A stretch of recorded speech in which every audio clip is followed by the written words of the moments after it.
I'm David Griffin. It's the 24th of April 2018. I'm here at Derbyshire County Cricket Club and I'm here talking to Matt Cassar. Matt, thanks once again for joining us. We talked in an earlier interview about, if you like, your formative years really, getting you over from Australia and playing in league cricket before finally you come to Derbyshire. And we just touched on your first class debut when you were playing against the New Zealanders, but finally you become qualified and become eligible for selection. Your debut game down here was against Surrey in the county championship, but you didn't do much in that game, if I recall. No, I remember being extremely nervous. I really was. I'd waited so long to try and get that opportunity. But a lot of it was just looking at the falls, the dressing room. First couple of days, I think, were washed out from memory. And yeah, I don't think I batted or bowled in that game. Yeah. So yeah, it was a bit of an anticlimax. What was it like? What was that dressing room like? Because some real star people in that dressing room, weren't there? They were. You're going to ask me who they were now, but no, it was. I know your captain was, because I think you knew was your captain Dean Jones. Yeah. So real Australian hero and idol, icon.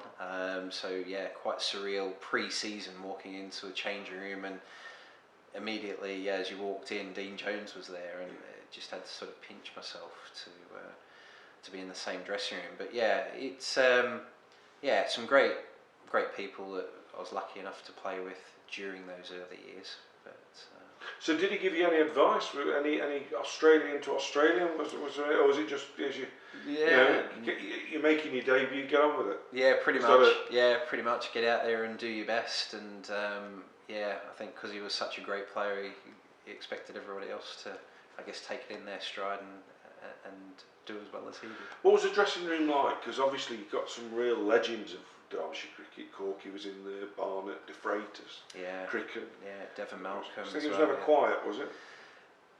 Again, just so many heroes and idols of the game, just being in that one changing room.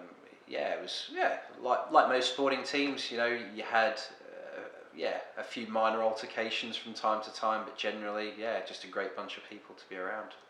And then I think your second game, don't worry, I'm not going to take you through every game of your career, but I think you then went to Trent Bridge. Yep. We played a game then. You actually you got some runs, went out and batted. You batted with Jones, I think. Didn't you? So walked out to bat, and that was really incredible moment for me. I think that first game against Surrey, that gave me an opportunity to almost settle into the dressing room a little bit. But then walking out to bat on Trent Bridge, having sort of watched the Ashes and obviously seen some of the great games on TV over the years, walking out onto Trent Bridge, Dean Jones was at the other end. Again, just seemed really surreal and a wonderful moment to start a career. What was he like as a captain? Yeah, he was good. Extremely inspirational.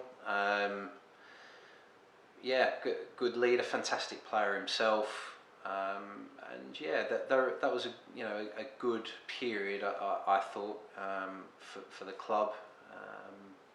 Very very good. So you've kind of eased your way into the county side. Presumably now this means the Ilkeston Rutland adventure has come to an end. You're a professional cricketer. So how did you feel? Because it was one thing to qualify, during that 3-4 year residency period, etc. What was it actually like becoming a county cricketer, travelling the circuit, hotels, playing games of cricket for money? It's what I'd always wanted to do, and genuinely for me it was never about the money. It was wanting to. I remember doing a coaching stint actually in the indoor school, and one of the fathers at the time asked me, do you mind me asking how much you earn? Really? How much you get paid, how much does a professional cricketer get paid? And when I told him, he said to his lad, I think you better get studying on the books and really? Become a doctor. But for me it was honestly never about that. It was being able to do what I loved doing as a job, and as long as I had enough money to sort of get by on and pay the bills, that was what it was about.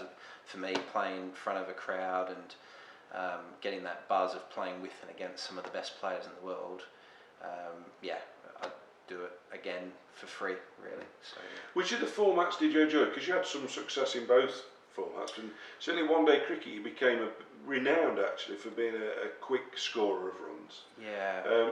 Did you have a particular preference, or any cricket would do? Yeah, no, I think definitely one day cricket. Really? Yeah, far and away.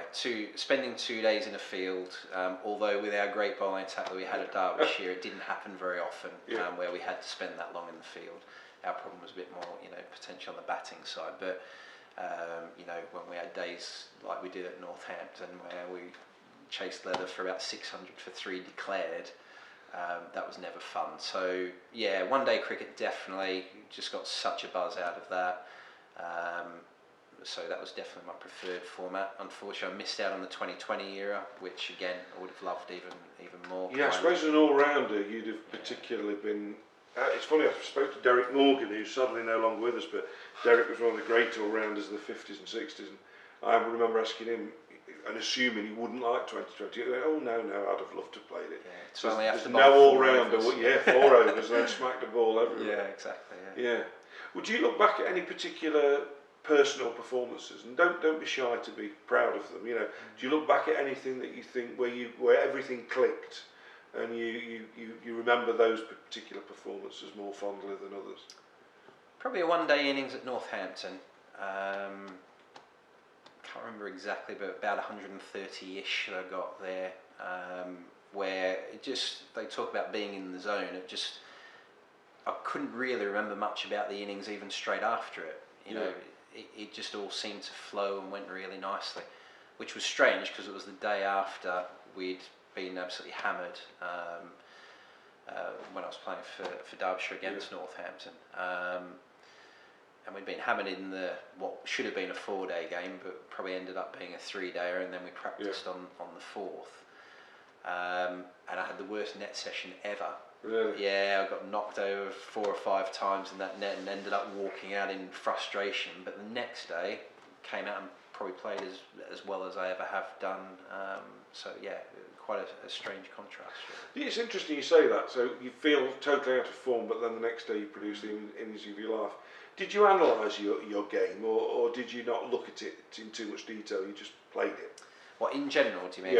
Yeah. No, I was always one for wanting to watch, video footage of myself and, making sure that, head was in the right position, feet moving properly and all that sort of thing.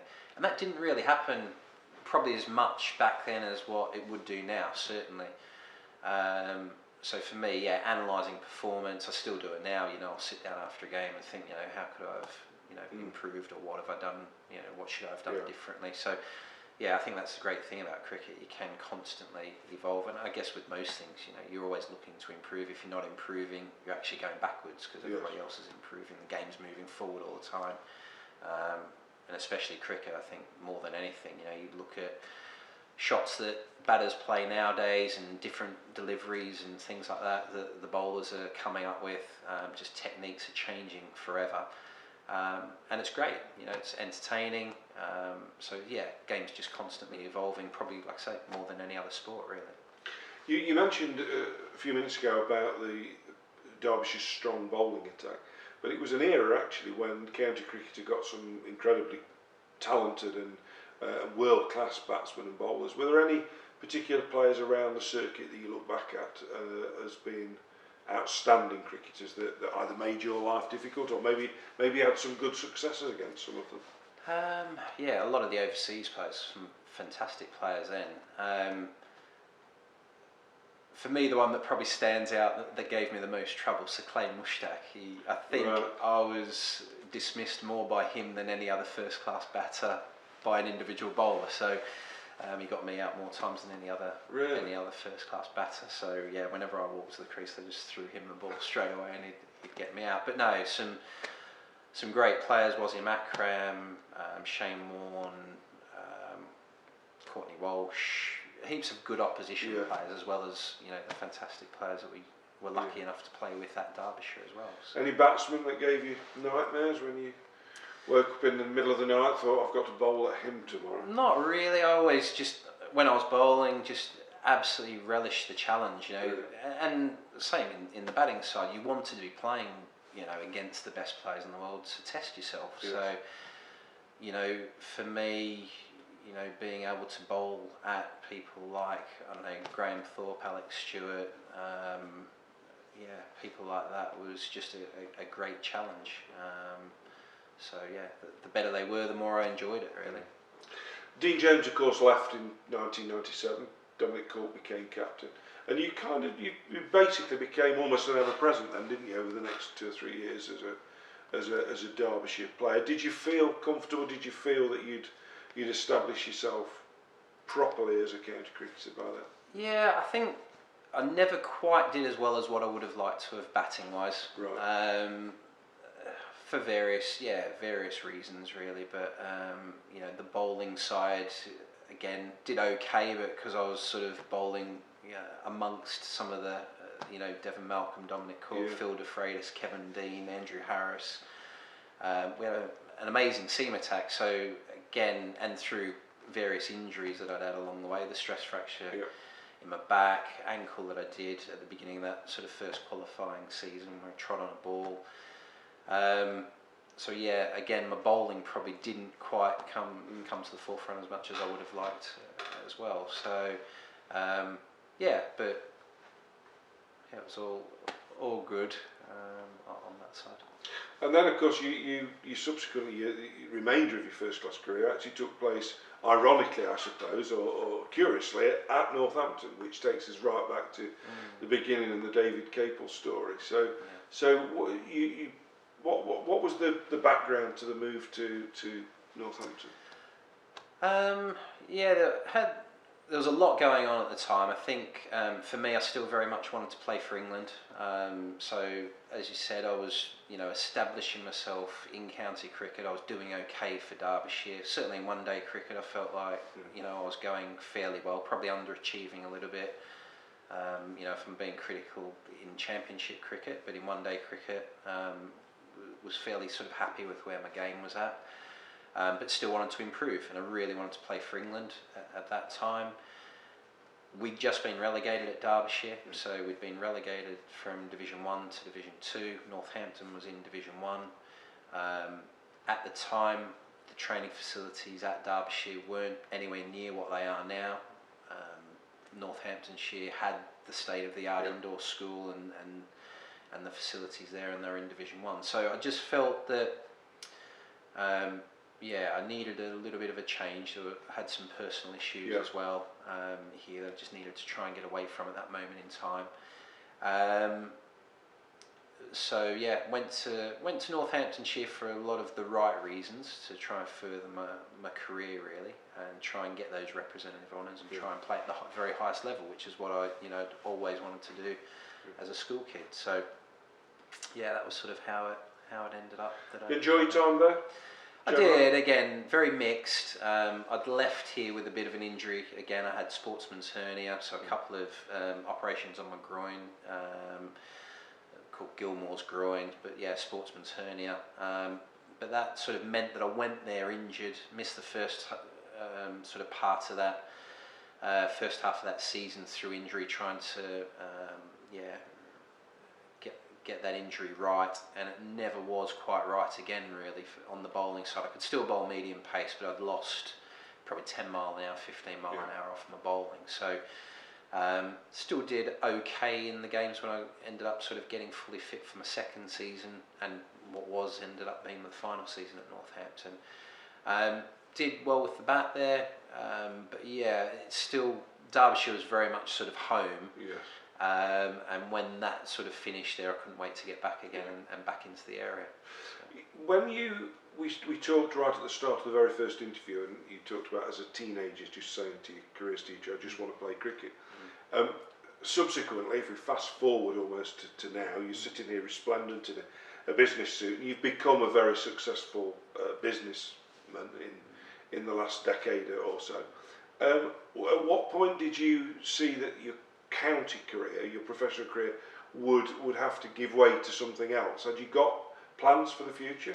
None whatsoever. Oh right, I was expecting a very, very eloquent answer then about, yes, I've been studying business or whatever. No, for me, it was literally all I wanted to do was play cricket, and that was my focus. And to be honest, when it finished, I was in a bit of a bad place emotionally. Didn't really know what I was going to do. I'd been dabbling a little bit with property developing at the time, during the off seasons, and during those times when I was injured, I was sort of buying, renovating, and selling on properties. So I did that for a few years, and that sort of gave me a bit of an interest in the finance side, because managing that bit and getting a few mortgages and things like that. So sort of ended up just falling into financial services. Really, it wasn't what I really wanted to do, because, like I say, all I ever wanted to do was be a cricketer. But obviously, you need to pay the bills, and so just happened to fall into that.